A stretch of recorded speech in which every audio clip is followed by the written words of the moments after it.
Ang kasamaan sa sangkatauhan. Hango sa Genesis Kapitulo 6. Laganap ang kasamaan. Sa lupa, dumami ang tao, marami ng anak na babae ang ipinanganak sa kanila. Nang makita ng mga anak ng Diyos, ang kagandahan ng mga babae, pumili sila ng asawa mula sa pinagkita nilang maganda, ngunit ang kapalit ng paglabag na ito, ang paglabag sa hangganan ng pagiging tao, ang nagbunga ng matinding kasamaan. 2.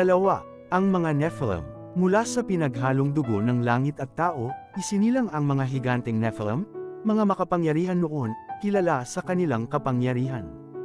Ayon sa ilang sabi, sila'y napakataas at lubos na mabagsik, nagpahirap sa iba't ibang nilalang, hayop, tao, pati isda at ibon.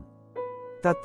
Ang pighati ng Diyos. Ngunit ang lalim ng kasamaan, ang palaging iniisip ng tao ay masama lamang, ang nagpaulan ng lungkot sa puso ng Diyos.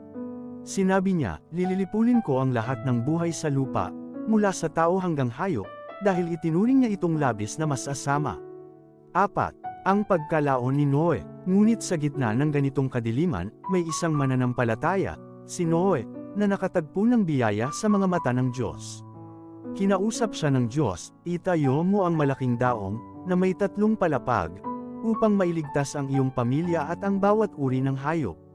5. Bagong simula. Sa pagtagal ng 120 taon, buo ang daong, at pumasok dito sina Noe, ang kanyang pamilya, at bawat hayop.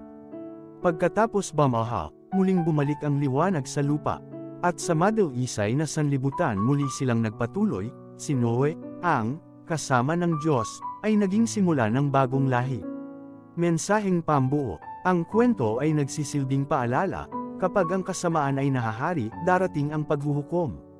Ngunit sa kabila ng lahat, may natatanging taong nakikita ng Diyos at binibigyan ng pag-asa, 100 tungo sa muling pagsilang.